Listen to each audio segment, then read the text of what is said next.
apapun rongga ini bisa membatalkan kalau disengaja. Nah sekarang bagaimana kalau urusannya dengan suntik? Kita sakit, demam, bawa ke dokter. Dokter bilang ini harus disuntik kalau pengen cepat hilang sakitnya. Bagaimana hukumnya bersuntik di siang hari Ramadan?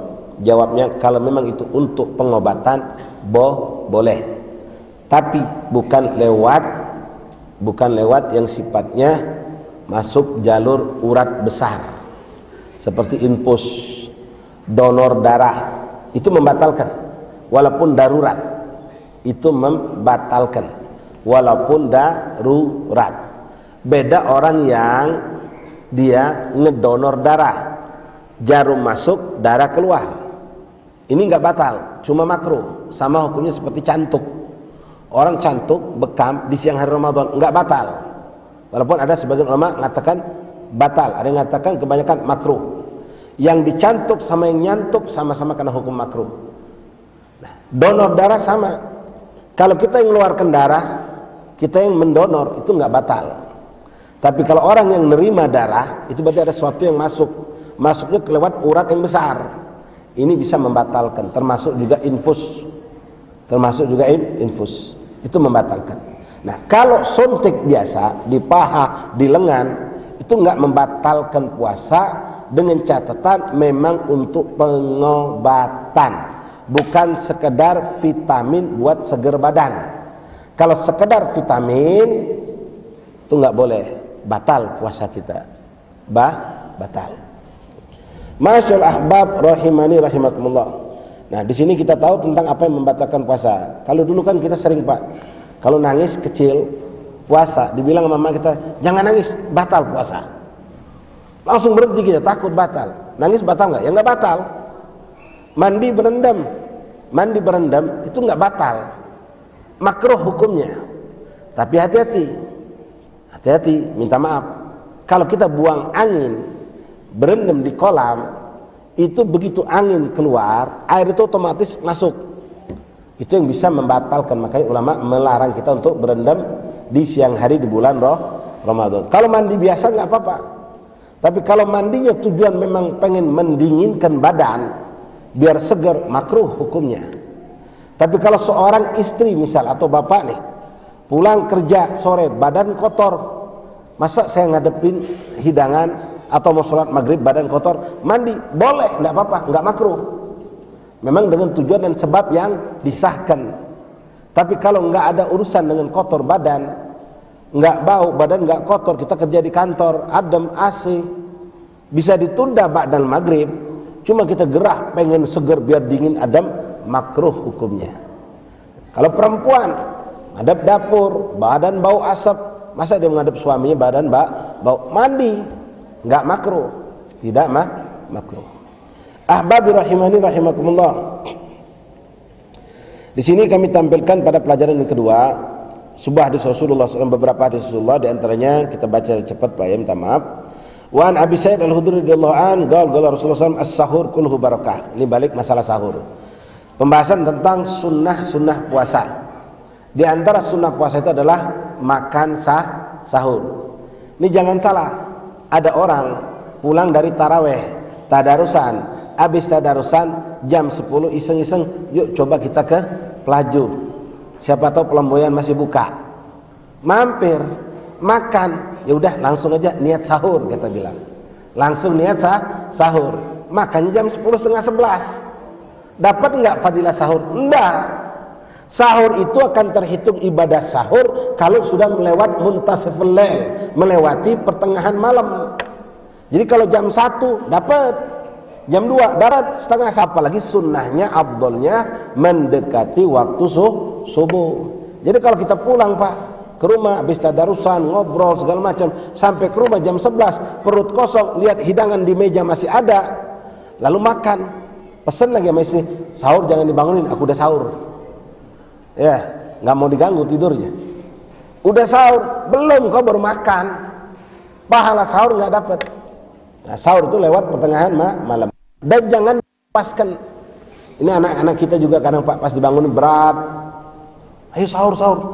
Wah bosan mah, malas mah. Nanti kau nggak kuat, aku kuat mah dia bilang. Nggak, bangunkan minum walau seteguk air. Di sini Rasul menjelaskan, as-suhur kulluhu barakah. Sahur itu semuanya berkah kata Rasulullah, walaupun air putih, walaupun cuma sebiji sebuah pisang atau sesuap nasi, sepotong roti, semuanya berkah kata Rasulullah. Kalau Nabi udah bilang berkah, nggak mungkin tidak. Kecuali minta maaf kalau didapatkan itu makanan dari cara yang haram, dibeli dengan duit haram, jelas nggak ada berkah, jelas tidak ada keberkahan. Nah, ingat pesan Rasulullah Pak, fala tada'u, jangan kau tinggalkan itu sahur, jangan ditinggalkan kata Nabi, walau an yajra ahadukum jur'atun minal ma', walaupun cuma dengan minum seteguk air, walaupun dengan seteguk air.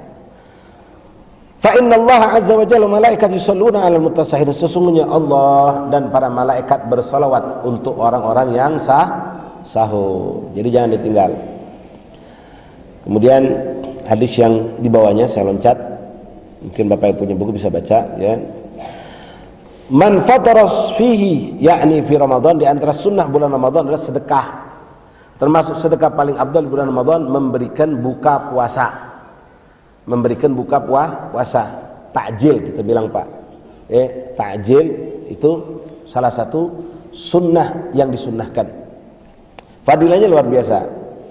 Rasul mengatakan man fatara fihi, yaitu fi Ramadan, yakni fi Ramadan, shaiman kana maghfiratan lidzunubi wa itqan fihi raqabatan minan nar wa kana lahu mithlu ujri min ghairi an yanqusa min ajri syai'. Ada 3 Pak, pahala atau ganjaran orang yang memberikan buka puasa. Pertama kata Rasulullah, luar biasa Pak, maghfiratan lidzunubi, ngampuni dosa kita. Kita membelikan makanan, minuman, apapun untuk orang buka puasa, itu ngampuni dosa pertama. Kedua, wa itqa raqabatin minan nar, dibebaskan dari azab api neraka. Jadi nggak nunggu malam 10 terakhir, bebas api neraka dengan cara memberi makan orang buka puasa, memberi minum. Yang ketiga, wa kana lahu mithlu ajrih min ghairi an yanqusa ajri syai', kita akan dapat pahala sebanyak pahala orang yang puasa tersebut. 3, pertama diampuni dosa Pak. Kedua, bebas dari api neraka. Ketiga, dapat pahala segede pahala orang yang kita kasih buka puasa. Maka di sini boleh Pak, hitung-hitungan pahala, milih-milih ngasih buka puasa. Bapak nemu orang di jalanan kasih takjil, dapat pahala. Tapi apakah orang itu ibadah? Apakah orang itu baca Quran? Apakah dia memperbanyak taat? Wallahu a'lam. Tapi kalau kita melihat, memantau, wah ini di masjid ini kuperhatikan si fulan 5 waktu di masjid terus, ngaji Qurannya banyak, zikirnya banyak, maka pilihlah orang ini. Kenapa? Tadi dikatakan kita dapat pahala sebanyak pahala orang yang kita beri buka puasa. Makanya ketika kita dengar ada pesantren, ada rumah tahfidz atau anak yatim yang mereka itu punya kehidupan di bulan puasa, hebat ibadahnya, kirimlah ke situ makanan, kirim minuman ke situ. Kenapa? Dapat ganjarannya gede. Tapi kalau kita cuma bagikan maaf, orang-orang di pasar, di jalanan, yang notabene mereka nggak ibadah, bahkan mungkin bercampur maksiat, pahala dapat tapi nggak gede, kecil. Nah, 3 ini Pak, ketika Rasul menyampaikan kepada sahabat ini ada yang kata bahasa Palembang kecil hati Pak. Kata bahasa Palembang itu kecil hati. Ngapo? Orang yang memberikan buka puasa dapatnya diampunin dosa, bebas api neraka, dapat pahala segede orang yang puasa. Sehingga sahabat bilang, ya Rasulullah, dia bilang sama Nabi, ya Rasulullah,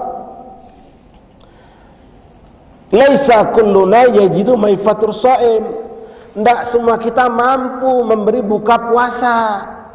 Dia pikir kalau ngasih buka puasa harus bawa sekresek, 1 dus kurma, 1 dirijen air minum barangkali. Ya orang rendah Pak, orang miskin. Jadi dia kecil hati dengar itu. Ya Rasulullah, ndak semua kita dapat mampu untuk memberi buka puasa.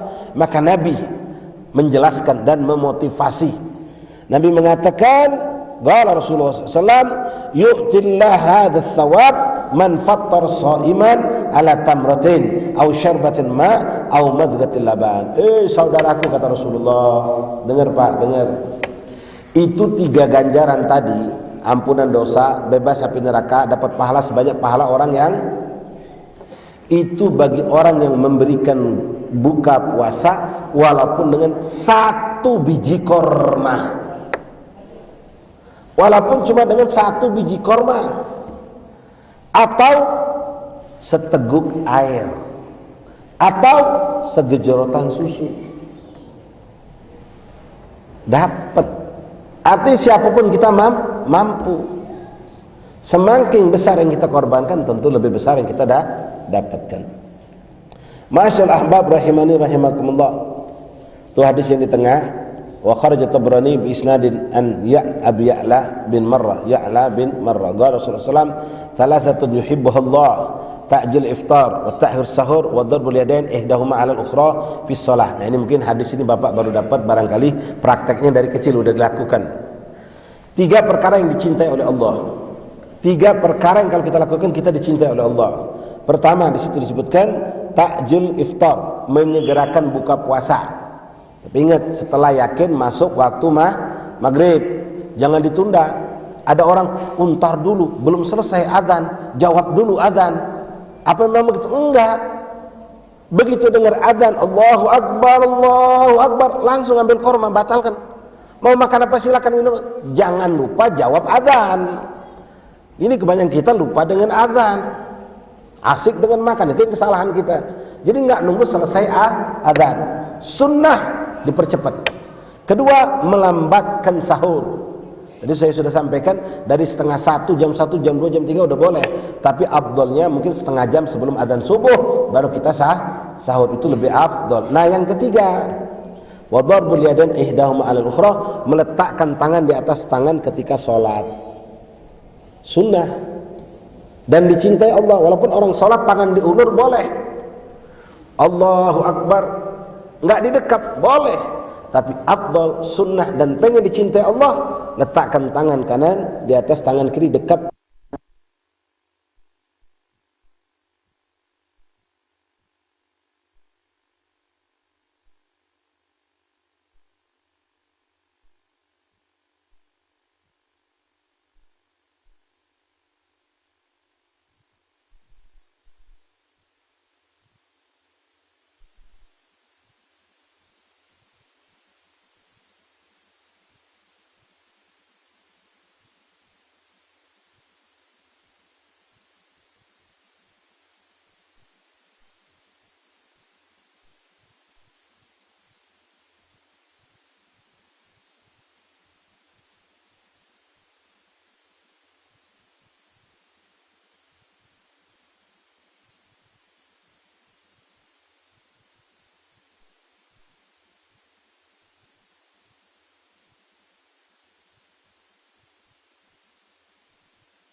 dolal.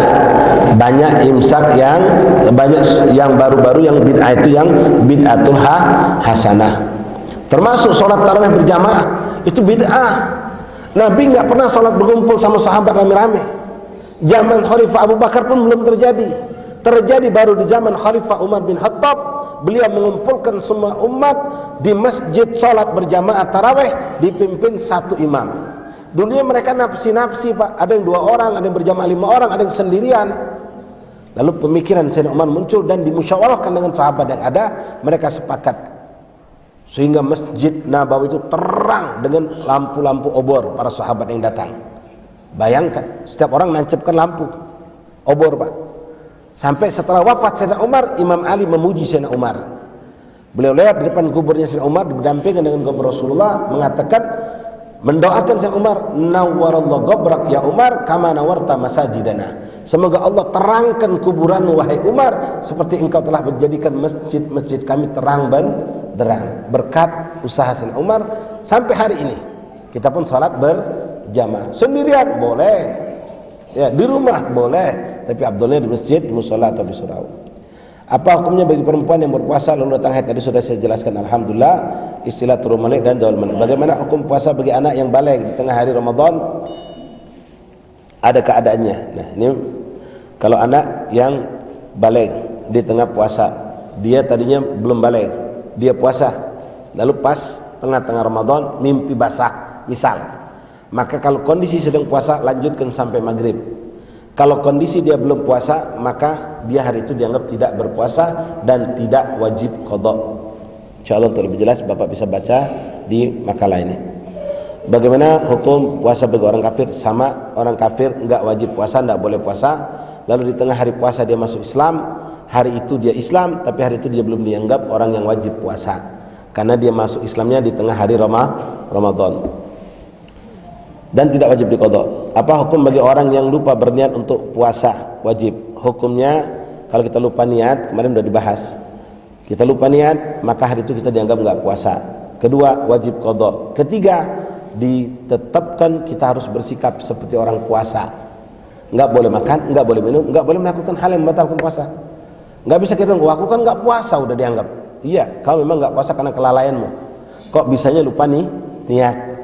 Kayak orang mau naik pesawat lupa tiket, nggak bisa ngotot ente.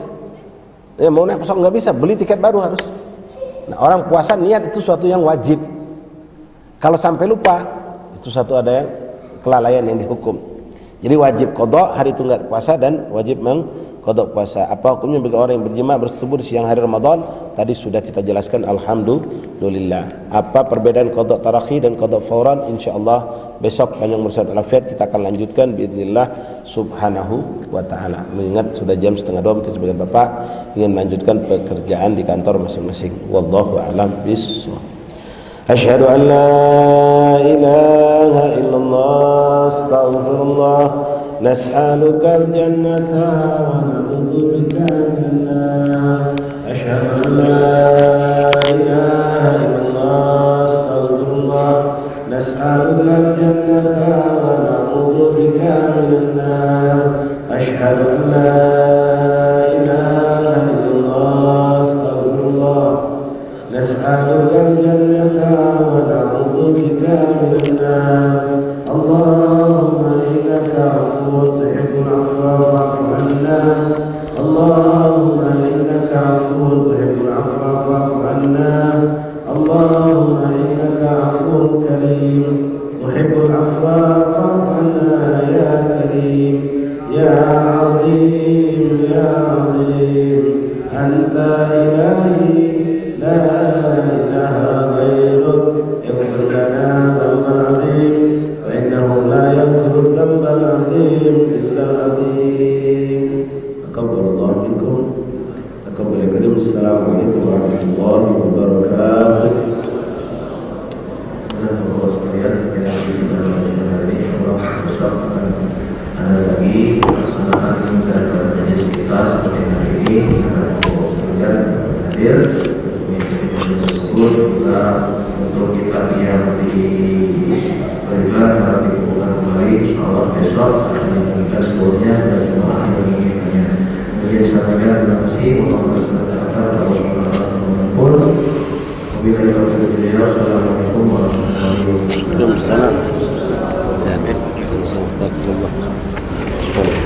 Syahadu